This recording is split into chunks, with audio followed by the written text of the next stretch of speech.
Peoples party के रहनुमा Islamabad doctor Nikhat दोदो से खुसूसी मुलाकात। रिफत अली कसर की गुफ्तगू में उन्होंने कहा कि पाकिस्तान पीपल्स पार्टी के रहनुमा वर्कर को इज्जत दी जाए। मुलाहिजा फरमाएं। नाज़रीन कैसे हैं आप? खैरियत से? आपका होस्ट रिफत अली कसर मौजूद है। नाज़रीन आज दी मास मीडिया लिंक के हेड ऑफिस रावलपिंडी डिवीज़न का विज़िट किया है। पाकिस्तान पीपल पार्टी की सीनियर रहनुमा हैं और इस्लामाबाद सिटी वुमेन विंग की सीनियर वाइस प्रेसिडेंट भी हैं। मोहतरमा हमारे लिए बड़ी काबिल इज़्ज़त है, डॉक्टर निकत दोदो साहबा यहाँ तशरीफ़ रखती हैं और हाल ही में ये इटली से डिग्री भी लेकर आई हैं। तो हमारी खुशनसीबी कि आज हमारे ऑफिस तशरीफ़ लाई हुई हैं। दी मास मीडिया लिंक ऑफिस का इन्होंने आज बाकायदा विज़िट किया है। तो पार्टी के लिए ग्रां कदर इनकी खिदमात हैं, पीपल पार्टी शोबा ख़वातीन के लिए, और जो कभी भी फरामोश नहीं की जा सकती। हमने जब इनका रिकॉर्ड देखा, हमने जब इनकी कारकर्दगी देखी तो हम खुद बड़े हैरान रह गए हैं कि लोग जुमा 8 दिन होते हैं पार्टी में आते हैं और बताते बहुत ज़्यादा हैं।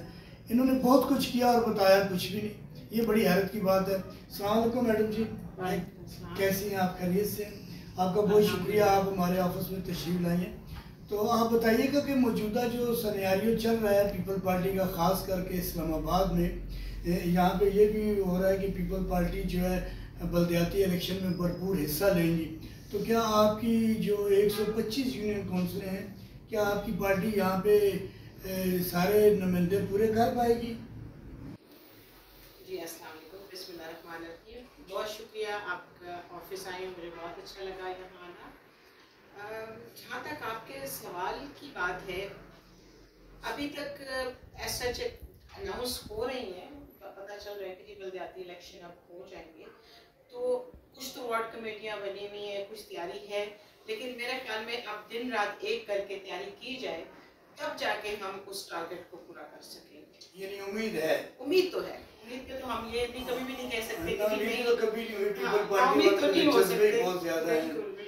बिल्कुल ऐसा ही है जी कि सेंट्रल सेक्रेटरीट की एक मीटिंग मैंने अटेंड की थी, तो आपके जियालों का, कारकुनों का वलवला और जज्बा देख के यही बताया जा रहा था कि हर यूनियन काउंसिल से पीपल पार्टी अपने कैंडिडेट खड़े करे। तो वहाँ पे यही था।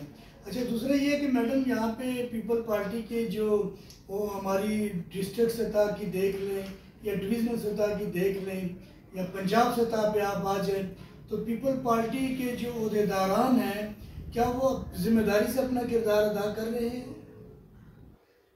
बात मुश्किल सवाल कर दिया वाकई काफ़ी मुश्किल सवाल है, क्योंकि हमारे बहुत जिले ऐसे हैं जो कि बहुत वर्क करते रहे हैं, पास्ट में भी करते रहे हैं और अभी भी कर रहे हैं। लेकिन जो अहदेदार हैं, अगर उनको ये कहा जाए कि जी जो भी प्रेसिडेंट होगा वो इलेक्शन में खड़ा होगा, उसके लिए कंपल्सरी कर दिया जाए, तब वो प्रेसिडेंट बने।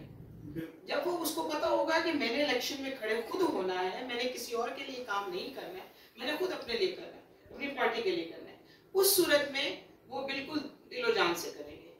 तो मेरे ख्याल में कि इंस्टेंट एक दूसरे के साथ किसी के टांगे खींचना या किसी को आगे ना जाने देना, या ये पुरानी उस पर चलते जाना कि जी मेरी क्योंकि 20 साल की खिदमत है, मैंने वो किया है, लेकिन अब मैं ये अपना सदारत भी लेके बैठा रहूं और किसी और को आने भी ना आगे दूं। अगर वाकई किसी को सदारत लेनी है तो फिर वो इलेक्शन में बिल्कुल भरपूर एनए के इलेक्शन में आए, एमपीए के लिए आए, बल्दियाती में आए, उन सबको करना चाहिए। ये तो आपकी बात बचा है, लेकिन देखिए आप सिटी है या डिस्ट्रिक्ट है, इसके दो ही सदर होते हैं, एक सिटी का होगा एक डिस्ट्रिक्ट का होगा। तो सारी यूनियन काउंसिलों में तो इलेक्शन ही लड़ सकते हैं। बाकी अहदेदार बाकी अहदेदार सारे पूरी टीम है, पूरी टीम होती है। ये तो सिर्फ 20 बंदों की टीम होती नहीं है ना। सदर को अगर मैं समझती हूँ, सदर को तो डिस्ट्रिक्ट के सदर को तो एमपीए या एमएनए के लिए खड़ा होना चाहिए, ठीक है। बाकी जितने अहदेदार हैं वो बल्दियाती इलेक्शन में काफी अहदेदार होते हैं, वो एक टीम बनी हुई है, उस टीम को सबको आगे आना चाहिए। बेशक ऐसा ही। अच्छा, दूसरा मैडम जी ये है कि पंजाब में भी बड़ा वर्क किया जा रहा है पीपल पार्टी के लिए, जैसा कि बिलावल साहब और जरदारी साहब ने काफ़ी इसमें स्ट्रगल की है। तो इस मरतबा हमारे जो गवर्नर पंजाब है सरदार सलीम हैदर साहब, वो भी काफ़ी काम कर रहे हैं कि पीपल पार्टी को पंजाब में वही मकाम दिया जाएगा जो भुट्टो साहब के या बीबी साहबा के दौर में था। क्या आप समझते हैं कि पंजाब में ऐसा हो पाएगा? अभी फिलहाल जिस तरीके से काम हो रहा है, जब तक तंजीमी मामूलात को